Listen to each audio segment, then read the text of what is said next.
રાજ્યમાં ઠંડીનું જોર યથાવત, પરંતુ નવા વર્ષથી ઠંડીથી થોડી રાહત મળશે. રાજ્યમાં કાતલ ઠંડીનો કહેર યથાવત છે. કડકડતી ઠંડીના કારણે ગુજરાતીઓ ઠૂંઠવાઈ ગયા છે. ઠંડીએ ગાભા કાઢી નાખતા ગુજરાત જાણે કાશ્મીર બની ગયું છે. મંગળવારે પણ ઠંડીનું મોજું ફરી વળ્યું છે. રાપરમાં સૌથી વધુ 5.2 ડિગ્રી ઠંડી પડી, નલિયામાં 6 ડિગ્રી, થરાદમાં 7.7 ડિગ્રી, અંબાજી મંદિર ખાતે 8.7 ડિગ્રી તાપમાન, રાધનપુરમાં 9 ડિગ્રી, ભુજમાં 10.2 ડિગ્રી, ડીસામાં 10.6 degree, Rajkot 11.4 degree, Gandhinagar 11.5 degree અને અમદાવાદમાં 14.5 ડિગ્રી તાપમાન નોંધાયું. જોકે નવા વર્ષથી ઠંડીમાં ઘટાડાની શરૂઆત થશે. નવા વર્ષથી લોકોને ઠંડીથી રાહત મળશે. હવામાન વિભાગે આગાહી કરી છે કે આગામી 5 દિવસમાં ઠંડીમાં ઘટાડો થશે. રાજ્યભરમાં તાપમાનની 2 થી 3 ડિગ્રી થશે વધારો. ઈસ્ટ લિસ્ટ WDની અસરને કારણે તાપમાન વધશે. જો કે 4-5 દિવસ બાદ ફરી ઠંડીનો ચમકારો વધશે. 5 દિવસ બાદ તાપમાનમાં ફરી ઘટાડો થશે. વ્યારાના ખેડૂતને DAP ખાતરના વેપારીએ આપ્યો દગો, બેગમાં રેતી કાંકરા મળી આવ્યા. ભાવનગર બાદ વ્યારાના ખેડૂત સાથે ખાતરમાં દગો થયો છે. પથ્થરવાળું ખાતર પધરાવી દીધું છે. વ્યારાના બેડકુવા નજીકના ગામના ખેડૂતે વ્યારાના સદગુરુ એગ્રોમાંથી DAP ખાતર ખરીદ્યું હતું. ઘરે લઈને બેગ ખોલતા ખાતરની બદલે પથ્થર નીકળ્યા હતા. ખાતરમાં રેતી અને કાંકરા મળી આવતા ખેડૂત ડઘાઈ ગયો હતો. તુરંત સદગુરુ એગ્રો ખાતે લઈને આવ્યો હતો. ખાતર રેતી અને કાંકરાયુક્ત હોવાનો આક્ષેપ કર્યો. એગ્રો સંચાલક સામે ભેળસેળવાળું ખાતર વેચવાનો આક્ષેપ કર્યો.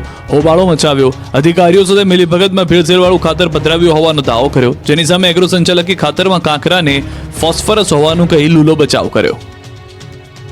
ઊંઝામાં વરિયાળી બાદ જીરુના થયા ઢગલા. ઊંઝા યાર્ડમાં ગઈકાલે વરિયાળીના ઢગલા થયા બાદ હવે જીરુના ઢગલા થયા છે. ઊંઝા યાર્ડમાં જીરુની પ્રતિદિન આવક વધી રહી છે. મંગળવારે 7,000 થી 8,000 બોરીની આવક નોંધાઈ છે. એક્સપોર્ટ ક્વોલિટીવાળા જીરાના મણના ભાવ 4500 થી 4800 બોલાઈ રહ્યા છે. જોકે રાજસ્થાનમાં ગત વર્ષ જેટલું જ વાવેતર થયાનો અંદાજ છે, તો આ તરફ ગુજરાતમાં ગત વર્ષ કરતાં ઓછું વાવેતર થયાનો અંદાજ છે. હાલ જે ભાવ ચાલી રહ્યા છે તે મુજબ એક્સપોર્ટ સારું રહેવાનો અંદાજ છે. સાથે જ સ્થાનિક વેપાર પણ સારો રહેશે. જામખંભાળિયા યાર્ડ મગફળીથી જામ થઈ ગયું. દ્વારકાનું જામખંભાળિયા યાર્ડ મગફળીથી જામ થઈ ગયું છે. ખંભાળિયા માર્કેટ યાર્ડમાં મગફળીની પુષ્કળ આવક થતાં જગ્યા ખૂટી પડી. દ્વારકાના ખંભાળિયા માર્કેટિંગ યાર્ડમાં મગફળીની આવક વધતા નવી આવક બંધ કરાઈ. યાર્ડમાં મગફળીની પુષ્કળ આવક થતાં નિર્ણય લેવાયો. માર્કેટ યાર્ડમાં 30,000 કટ્ટા મગફળીની આવક હોવાથી અને મગફળીની પેન્ડિંગ હોય મગફળીની આવક બંધ કરવાનો નિર્ણય કરાયો છે. તારીખ 31 ડિસેમ્બરથી નવી જાહેરાત ન થાય ત્યાં સુધી મગફળીની આવક હંગામી ધોરણે બંધ કરાઈ છે. અમદાવાદવાસીઓ ફ્લાવર શો માટે થઈ જજો તૈયાર, 15 લાખ રૂપિયા જમાવશે આકર્ષણ. અમદાવાદવાસીઓ દર વર્ષની માફક આ વખતે પણ અદ્ભુત, અવિશ્વસનીય, અતુલ્ય ફ્લાવર શો નિહાળવા થઈ જજો તૈયાર. અમદાવાદ મહાનગરપાલિકાએ ફ્લાવર શોને લઈને તૈયારીઓ શરૂ કરી દીધી છે. આ વખતે આંતરરાષ્ટ્રીય કક્ષાનો ફ્લાવર શો યોજાશે. આ માટે અમદાવાદ મહાનગરપાલિકા દ્વારા ફ્લાવર શોની તૈયારી આરંભી દેવાઈ છે. સાબરમતી રિવરફ્રન્ટ પર આવેલા ઇવેન્ટ સેન્ટર પર ફ્લાવર શો યોજાશે. ચાલુ વર્ષે સ્કલ્પચરની સંખ્યા વધારવામાં આવી છે. ફ્લાવર શોમાં 61 સ્કલ્પચર કરવામાં આવ્યા છે, તો દેશ વિદેશના 15 લાખ રૂપિયાઓથી ફ્લાવર શો તૈયાર કરાશે. જેમાં કીર્તિ સ્તંભની પ્રતિકૃતિ, 3 એન્ટ્રન્સ વોલની પ્રતિકૃતિ, આર્ચીસની પ્રતિકૃતિ, કેનોપીની પ્રતિકૃતિ, કેનિયન વોલની પ્રતિકૃતિ, ગરબા કરતી મહિલાઓની પ્રતિકૃતિ, હયાત મોરના સ્ટ્રક્ચર વગેરે જોવા મળશે. તો પિટુનિયા, ડાયન્થસ, ક્રિસ્થિમ્બા, સેવંતી, વિમકા, કજેનિયા, એમરન્સ, લીલી વગેરે પ્રકારના કુલ 15 લાખથી વધુ ફૂલ છોડના રૂપા પ્રદર્શિત કરવામાં આવનાર છે. ઉપરાંત આ વખતે સવિશેષ 30 થી વધુ એક્ઝોટિક વિદેશી ફૂલોની જાતો પણ લોકો નિહાળી શકે તે માટે પ્રદર્શિત કરવામાં આવનાર છે.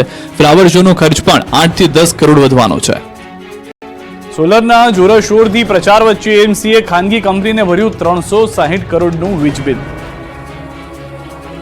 એક તરફ ઘરે ઘરે સોલાર સિસ્ટમ લગાવી વીજ બિલ બચાવવાની જાહેરાત કરવામાં આવે છે. જોરશોરથી સોલાર સિસ્ટમ લગાવવા માટે આગ્રહ કરવામાં આવી રહ્યો છે. સરકાર લોકોને સોલાર સિસ્ટમ નાખવા આહવાન કરી રહી છે, ત્યારે એએમસી સરકારના આહવાનની અવગણના કરી રહી છે. એએમસીની પ્રોપર્ટીના વીજ બિલ જ 360 કરોડ રૂપિયા અપાયાનો વિપક્ષે ચોંકાવનારો દાવો કર્યો છે. એએમસી કરોડ રૂપિયાના વીજ બિલ પેટે ખાનગી કંપનીને ચૂકવી રહી છે રકમ. એએમસી હસ્તક zonal office, sub zonal office, hospital, urban health centre સહિત અનેક ઓફિસ કાર્યરત છે, જેના લાઇટ બિલ પાછળ ખાનગી કંપનીને દર વર્ષે 360 કરોડ જેટલી માતબર રકમ ચૂકવવામાં આવે છે. દર વર્ષે એએમસીના બજેટમાં વિવિધ કચેરીનું બિલ ઘટાડવાની વાતો કરવામાં આવે છે, પરંતુ આ વાતો વર્ષના અંતે પોકળ સાબિત થાય છે. તો એએમસીએ સ્પષ્ટતા કરી કે હાલ 40 બિલ્ડિંગમાં સોલાર સિસ્ટમ કાર્યરત છે. હજુ 58 મિલકતમાં સોલાર રૂફટોપ સિસ્ટમ લગાવવાની કામગીરી પૂર્ણતાને આરે છે. વર્ષ 2070 સુધીમાં 0% બિલના લક્ષ્યાંક સાથે એએમસી કામગીરી કરી રહ્યું છે. એએમસીએ અનેક બિલ્ડિંગમાં સોલાર સિસ્ટમ લગાવી તિજોરી પર અનેક ગણું ભારણ ઓછું કર્યું છે. બીઝેડ ગ્રુપ કૌભાંડને લઈને અરવલ્લીમાં સીઆઈડી ક્રાઇમે ફરી કરી તપાસ, તો આરોપીને આશરો આપનાર કિરણસિંહની ધરપકડ. કરોડોના કૌભાંડ ભૂપેન્દ્ર ઝાલા પકડાયા બાદ નવા ખુલાસા થઈ રહ્યા છે. ત્યારે કરોડોના બીઝેડ કૌભાંડને લઈ અરવલ્લીમાં સીઆઈડી ક્રાઇમે ફરી એકવાર તપાસ હાથ ધરી. સીઆઈડી ક્રાઇમે ભિલોડા ખાતે બીઝેડ ઇન્ટરનેશનલ બ્રોકિંગની ઓફિસમાં તપાસ હાથ ધરી. લીલ સાગર કોમ્પ્લેક્સમાં આવેલ ઓફિસનું લોક તોડી ઓફિસ ખોલી સર્ચ કર્યું. સીઆઈડી ક્રાઇમે ઓફિસના સીસીટીવી કેમેરાનું ડીવીઆર, બાયોમેટ્રિક અટેન્ડન્સ મશીન સહિતની વસ્તુઓ જપ્ત કરી. તો મહેસાણાના દવાડા ગામમાં જેમણે ભૂપેન્દ્ર ઝાલાને આશરો આપ્યો હતો તે આરોપી પકડાયો છે. આરોપીને આશરો આપનાર કિરણસિંહની ધરપકડ કરવામાં આવી છે. કિરણસિંહના ફાર્મ હાઉસમાં રોકાયો હતો ભૂપેન્દ્રસિંહ ઝાલા. આરોપીને મદદગારી કરવાના ગુનામાં ધરપકડ કરી છે. ફરિયાદ બાદ તેની પણ ધરપકડ કરવામાં આવી. 15 દિવસ અહીં ભૂપેન્દ્ર સંતાયેલો રહ્યો. જેતપુરથી પકડાયો ચાઇનીઝ દોરીનો જથ્થો, તો અમદાવાદથી ચાઇનીઝ તુક્કલનું વેચાણ કરનાર ઝડપાયા. ઉત્તરાયણ પહેલા ગુજરાતમાં બેફામ ચાઇનીઝ દોરી અને ચાઇનીઝ તુક્કલનો જથ્થો ઠલવાયો છે. ત્યારે રાજકોટના જેતપુરથી પ્રતિબંધિત ચાઇનીઝ દોરીનો જથ્થો ઝડપાયો. સિટી પોલીસે પેટ્રોલિંગ દરમિયાન ચાઇનીઝ દોરીની 95 જેટલી ફિરકી ઝડપી પાડી.